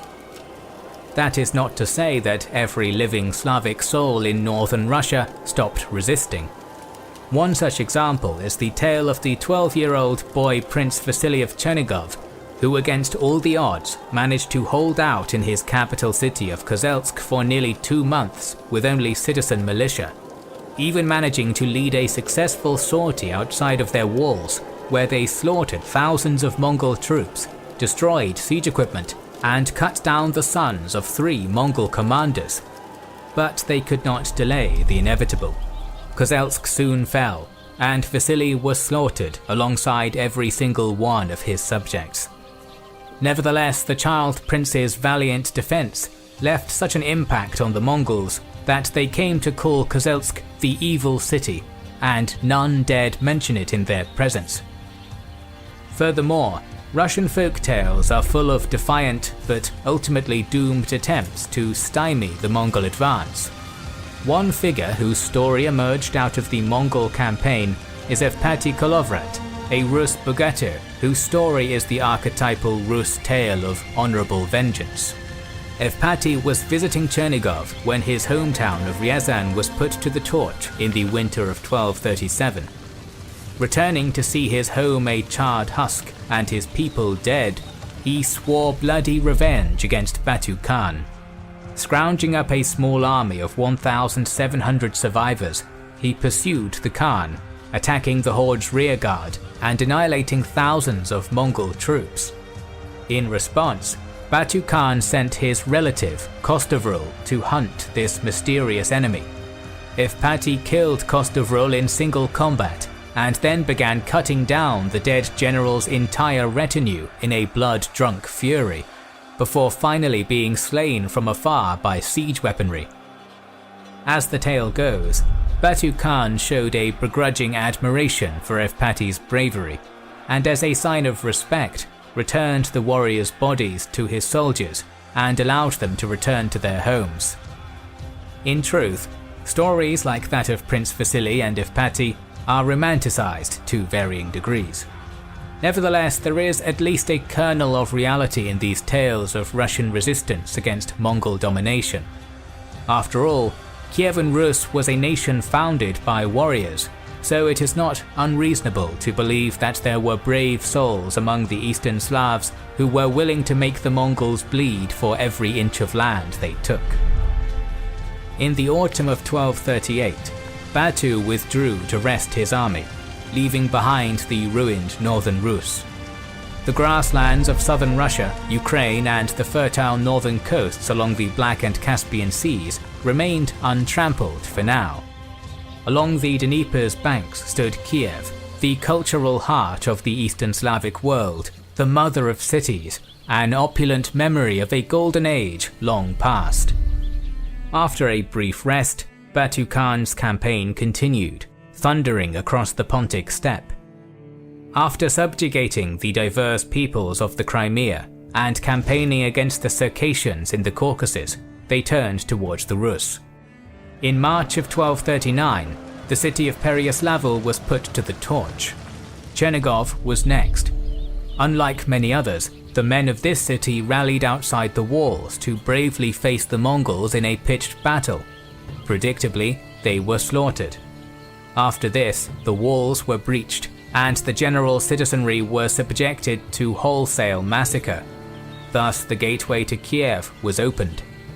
The Mongols were fully aware of the cultural significance of Kiev and the power and prestige it had radiated for centuries.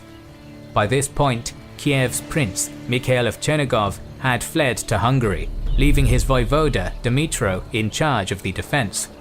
The Mongols had sent envoys demanding submission, but Dmytro had those envoys executed, and, of course, by now we all know what that meant.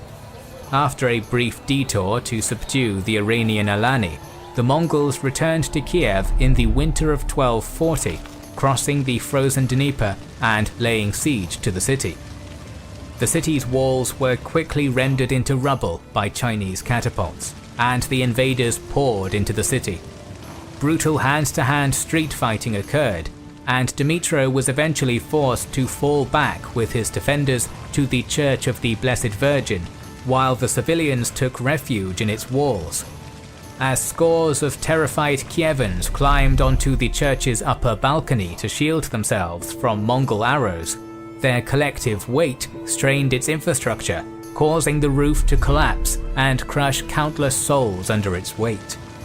By December 6th, the struggle was over, and Kiev was in Mongol hands. In a rare act of clemency, Voivoda Dmytro was spared his life in recognition of his bravery, but the rest of his city was not so lucky. Of a total population of 50,000, all but 2,000 were massacred.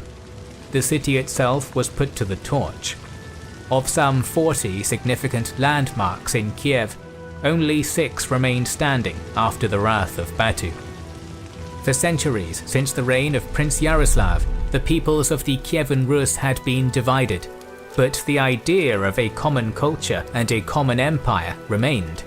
Now, with the mother of Rus cities a smouldering ruin, the nation founded by Rurik was dead. Kyivan Rus was no more. After Batu Khan's campaign, the northern Rus lands were completely and utterly devastated, and while the south was not hit as hard, its major power centers, most notably Kiev, had been destroyed. Pockets of independent Eastern Slavic resistance would continue on for the better part of a decade, particularly in the westernmost region of Galicia-Volhynia. But by 1250, the entire former Kyivan Rus was completely under Mongol domination. The socio-cultural impact that the Mongol invasion had on the Russian and Greater Eastern Slavic worlds cannot be understated. It would not be inaccurate to equate it to the fall of the Western Roman Empire to the Germanic tribes. Before the Mongols, the cities of the Kyivan Rus had been a land of saints and scholars, the heirs of a once united empire rivaling other civilizations of Europe. Afterwards, it had all been reduced to smouldering rubble, a pale shadow of that glory that had once been, a conquered people living under the yoke of foreign warlords they considered to be the scourge of God. However, among all that wreckage and ruin, a certain settlement remained untouched by Mongol wrath. It was the oldest of the great Rus cities. We must rewind the clock a few centuries to contextualize the city of Novgorod's rise to prominence as an autonomous power in the pre-Mongol era. As you may recall from our previous episodes, Novgorod was the original capital of the Rus, founded by Rurik around 860. Even after Rurik's successor Oleg moved the capital to Kiev, Novgorod remained influential. The people of Novgorod had always been free-willed, so when the Kyivan Rus began splintering in the early 12th century, the old northern capital emerged as one of the most dynamic independent powers. Novgorod ruled over a prosperous trading empire, with the city itself serving as a central hub of international commerce. This Novgorodian state had a unique system of government, as it was not a hereditary monarchy, but a republic since 1136, when the powerful merchant lords of Novgorod, backed by the general citizenry, overthrew Prince Vsevolod of Pskov. Legislative power in Novgorod was controlled by the Vircha, a form of public assembly consisting of nobles, clergy, merchants and commoners. Novgorod still had a prince, but he had to be elected by the council and could be fired if necessary. That is not to say that the Novgorodian princes became meaningless figureheads. In fact, a particular prince would soon emerge as one of medieval Rus's greatest military leaders, and to many, the savior of the Rus culture and faith. In the year 1220, a boy known as Alexander was born to the Vsevolodovich dynasty, who ruled Peroslavl, and later Vladimir. The young princeling likely spent his childhood years learning to fight and lead men. It was probably due to this pedigree that in 1236 his father dropped him off in Novgorod and the city council elected him to be their prince, beseeching the young noble to take charge of the city's military affairs. This was an incredibly tall order for a 16-year-old, as the city was in crisis. To the east, the unstoppable horde of Batu Khan was thundering across the Rus heartland, and it would only be a matter of time before the Mongols would come to Novgorod. In the west, the situation was just as volatile, as starting in the 12th century, various Latin Christian powers had made headways into northern Europe. The Vikings of Scandinavia abandoned their old gods by the mid-1100s and became more or less Christianized, which allowed them to expand under the pretext of Holy Crusade. The Kingdom of Sweden, in particular, began making ingresses into Finland, claiming it was converting the pagans of the region to Christianity, and by 1216, the Pope had recognized Swedish suzerainty over Finland. This expansion put Sweden on a collision course with Novgorod, who had economic and territorial interests in Karelia. The Catholic and Orthodox churches had finally begun to overlap in the north. Both sides desired land and power and considered the other to be heretics, so the potential for war was brewing. According to the Chronicle of Novgorod, in the summer of 1240, a Swedish army led by Bishop of Finland Thomas sailed up the Gulf of Finland in their longboats. They then proceeded into the Neva River with the aim of seizing control over Lake Ladoga, and from there, striking at the city of Novgorod itself. As the story goes, Prince Alexander wasted no time in rallying his Druzhina and confronting the Swedish host on the Neva, decisively routing the western invaders. It should be noted that the battle at the Neva is never described in Swedish sources, and this has led some scholars to question if the battle at the Neva even happened in the first place. However, most agree it was likely an impromptu border skirmish rather than a full-scale invasion. Whatever the case, the young Prince Alexander had won his first military victory at the age of 19 and received his first sobriquet, Nevsky. Alexander's success had made him some enemies as well, particularly the boyars and merchants of Novgorod, who believed that his war jeopardized the delicate trade relations in the region. Soon the political situation deteriorated to the point where Nevsky and his soldiers left the city. This was bad timing indeed, for the Swedes were not the only Catholics who had ambitions to take Novgorod territory. It is now we move our focus south to the dense forests of the Baltic Rim. Much like Finland and Karelia, this region was one of the last holdouts of paganism in Europe.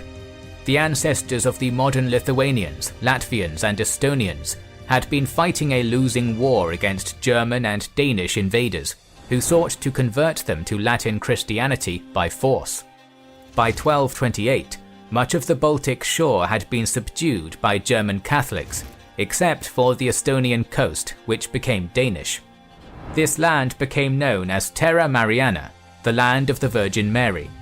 It was an unstable colonial frontier, divided into several bishoprics, directly sworn to the Pope in Rome, but still inhabited by Baltic peoples who continued to resist Catholic overlordship through guerrilla warfare. Throughout all this turmoil, a pair of knightly orders rose as the apex predators of the northeast. In Latvia and its environs, the Livonian Brothers of the Sword were dominant. At the same time, directly to their south, the Teutonic Order waged a bloody crusade against the pagans of Old Prussia, establishing control over the region. However, the balance of power was soon to shift. In 1236, with the backing of the papacy, the Brothers of the Sword launched an expedition across the Daugava River to subdue and convert the Lithuanians. However, Lithuanian tribes took advantage of the swampy forests of their homeland, ambushed the knights, and annihilated their invasion force. So crushing was this defeat to the Brothers of the Sword that their remaining members had to join the Teutonic Order. Now rebranded as the Livonian Order, they quickly rebuilt themselves into a powerful autonomous chapter of the Teutons, and this allowed them to wage a more effective war upon the indigenous pagans. By 1240, the Livonian Knights had established firm control on land as far east as Lake Peipus, and they now neighboured the Novgorod Republic. Once more, Catholic and Orthodox spheres of influence crashed together in northern Europe. The Council of Novgorod was initially divided on how to deal with the ever-encroaching Crusaders. Initially, Slavic merchants prospered as trading partners with the Germans and Scandinavians, and intermarriage between the Rus and newcomer nobility was not uncommon. These ties to the west had been why Nevsky was forced into exile after his victory at the Neva. After all, what merchant would allow a glory-seeking prince to chase off their best customers? However, relations between West and East had begun to sour from 1224, when the Livonian Knights took Tartu, a city that Novgorod considered to be within its political orbit. The Crusaders also ramped up their efforts to convince the Novgorod aristocracy to convert to Latin Christianity, which irritated the Slavs, for whom their orthodoxy was the heart of their society. As diplomacy deteriorated, the German knights began to gaze greedily at the wealth of Novgorod, which, in their eyes, was a fair target as non-Catholics. Around the year 1240, Pope Gregory IX finally authorized a crusade against Novgorod, hoping that the Republic would be too preoccupied dealing with the Mongols to the east to defend. That same year, the Livonian Knights stormed the outpost of Koporye, conquering it with little resistance. They established a permanent garrison and began the construction of a stone castle, which made it evident to the people of Novgorod that the knights had come to conquer. Now in crisis mode, the Vichar of Novgorod turned back to the prince they had just exiled, begging him to return. Nevsky obliged, making haste for the northern capital. By the time he arrived, the Crusaders had taken Novgorod's sister city and breadbasket, Pskov. In the hands of an occupying force, it was a dagger pointed at the heart of the capital itself. Alexander knew that he had not a moment to waste, and in the autumn of 1241 he struck back, storming Koporye's brand new castle and capturing it swiftly. In the spring of 1242, he joined with the forces of his brother Andrei and thundered into Pskov, retaking the city with little effort, likely because the Teutonic Knights were preoccupied fighting the Mongols in Hungary at the time. Nevsky's swift military successes can likely be attributed to his Druzhina, the archetypal elite warrior retinue that had been a staple of Rus princes for centuries. Nevsky's force travelled light, taking towns and castles before their crusader enemy had a chance to respond, a manner of warfare akin to his pagan ancestor Sviatoslav the Snow Leopard 3 centuries prior. Following these successes, Nevsky mustered up a citizen militia to supplement his Druzhina's limited numbers, and launched an offensive raid into Catholic Estonia, breaking his army off into contingents to raid and pillage the countryside. This was a mistake, for he had overextended his forces, and the Teutons and their Estonian allies managed to ambush and destroy one of the Rus raiding parties in an ambush on a river crossing southwest of Tartu. Nevsky decided to cut his losses and orchestrated a careful retreat. Meanwhile, the Crusaders had been hastily assembling an army for a second invasion into Rus lands. Led by Bishop Hermann of Dorpat, it consisted of a corps of knights alongside an allied contingent of Danish soldiers and native Baltic auxiliaries, mostly Estonians, and by spring they began pursuing Alexander Nevsky northwards. The latter found out about this and retreated to Lake Peipus, or Chud as it is called in Russian, waiting for the coalition forces to arrive at the battle scene. Here we need to make a disclaimer about significant differences in the sources about the battle in connection with such essential issues as the numbers, the place of the battle, battle formations, and whether ice played any key role in the battle at all. We know that the battle between Novgorod and the Livonian Order took place on the 5th of April 1242. However, historians still dispute whether it actually happened on the ice of Lake Peipus or not. We will describe the most popular and accepted account of the battle, which is especially propagated by mainstream Russian historiography. We will also describe the accounts of primary sources which dispute these claims.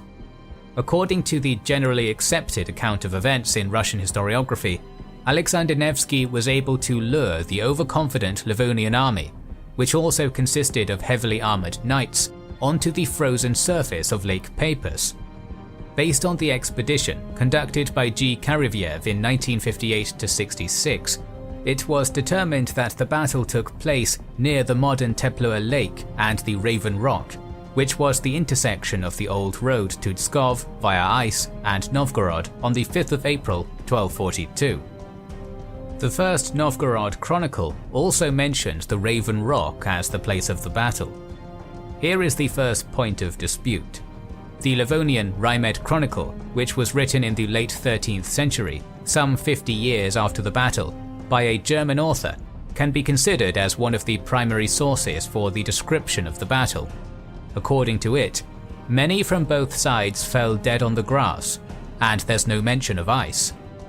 Historian Igor Kleinenberg claims the grass to be a turn of phrase, while Kareviev argues that it refers to reeds in the shallow waters of the lake where the battle took place. The Laurentian Chronicle by the Orthodox monk Laurentius, written 130 years after the battle, states that the battle took place on the lake, but there is no mention of ice. The second point of dispute is the numbers the sides had. The problem is that the primary sources provide only numbers of the fallen, which we're going to discuss later, but nothing regarding the numbers at the start of the battle. Hence, even the Russian historians dispute the numbers. According to the Big Russian Encyclopedia, the Livonian Order and its allies had 7,000 cavalrymen, including 1,000 knights, and numerous Estonian and Knecht infantrymen. Russian historians Cherbakov and Joyce claim a very small number, 700 to 750 for the Livonians and 1,700 to 2,000 for the Russians. A military historian, Razin, estimated 10 to 12,000 for the Livonian Order and 15 to 17,000 for the Novgorodian side. Strokov and Kopichnikov propose around 30,000 to 35,000 combined men. Based on medieval warfare and battles in which the sides took part around the same time period, the British historian David Nicholl estimates that 2,600 men fought on the Livonian side and 5,000 on the Novgorodian side. The third point of contention is the battle formation and the course of the battle itself. According to the accepted Russian historiography, the Crusader army used a variation of the broad snout tactic. This tactic had the most experienced heavy armoured knights in the vanguard in an arrow formation, while the infantry, consisting of Estonians and Knechts, were behind them. The width of each row would be 10 to 12 cavalrymen or infantrymen. Each row had cavalrymen protecting the flanks. This tactic aimed to attack the very centre of the enemy with force and cause the disruption of the central ranks, eventually leading to a victory. Nevsky's army had a more traditional formation, with the army divided into the left flank, centre and right flanks with archers in the vanguard. The cavalry was placed on the flanks, while the Novgorodian militia was in the centre. The biggest difference is that cavalry was usually placed in the centre, but since Alexander Nevsky somehow knew about the Crusaders' tactic, he placed the cavalry on the flanks with the aim to later encircle the narrow formation of the Livonian Order. Nevsky himself waited in an ambush with a group of his elite bodyguard forces somewhere to the left flank of his army. The battle started with a barrage of arrows made by the Rus archers on the Livonian knights. The Livonian knights charged forward into the Rus centre. It managed to push back the centre, consisting of relatively inexperienced Novgorodian militia, but ultimately it was able to keep its formation and held its own for almost 2 hours when Nevsky ordered his left and right flanks to attack the Livonian flanks, while his group came out of ambush and attacked the Crusaders' rear. The Rus emerged victorious and chased the fleeing enemy for 8 kilometers throughout the frozen lake. Let us look at the primary sources again to see if their details corroborate what was described above. The Livonian Rimed Chronicle does not mention much in connection with the battle formation and the battle itself. It claims that the Novgorodians had many archers and had a 60-to-1 advantage. They attacked the Crusaders, who valiantly resisted, but in the end the numerical superiority of the Rus proved to be decisive, as they were able to surround the Livonians. The number is probably an exaggeration to whitewash the defeat suffered by the Crusaders. The Livonian Rymit Chronicle mentions that 20 brothers lay dead and 6 were captured. The Laurentian Chronicle does not provide much detail about the battle, merely implying the Rus victory and capture of many prisoners. It's the same with the Suzdal Chronicle, which mentions the victory of Alexander and the chase across the ice for 8 kilometers. The First Novgorod Chronicle mentions that the Germans and Chuds, Estonians, rode at the Rus, driving themselves like a wedge through their army, which might be a reference to the boar snout tactic. It also states that the Rus won victory and chased the Livonians for 8 kilometers until the Subol shore of Lake Peipus. In connection with the casualties, the chronicle states the following: "There fell a countless number of Chuds, and of the Germans 400. They captured 50 and brought to Novgorod." None of the primary sources state anything relating to Rus losses, and it is necessary to note that the information provided by the Livonian Rymit Chronicle and the Novgorod Chronicle regarding the Crusader losses do not necessarily contradict each other, as it is possible that the Livonian Rymit Chronicle provided the information only on the losses of Livonian knights, while the Novgorod Chronicle could have described all of the losses suffered by the whole enemy host, albeit with an exaggeration. The rest of the battle's details had been added later by Russian historians, as some claim that the details of the Battle of Wesenberg of 1268, which was also fought between Novgorod and the Livonian Order, were later incorporated into the description of the Battle on the Ice. This conflict, later immortalized as the Battle on the Ice, was a watershed moment in the relationship between medieval Rus and Catholic Europe. A permanent border between Novgorod and the Crusader states was established along Lake Peipus and the Narva River, and never again would the Teutons or their allies make serious ingress into Rus territories. For his victory, Alexander Nevsky earned immortality, known by all future generations of East Slavs as a saint who saved Orthodox Christianity. Now let us move back to the east and address the Chinggisid-shaped elephant in the room.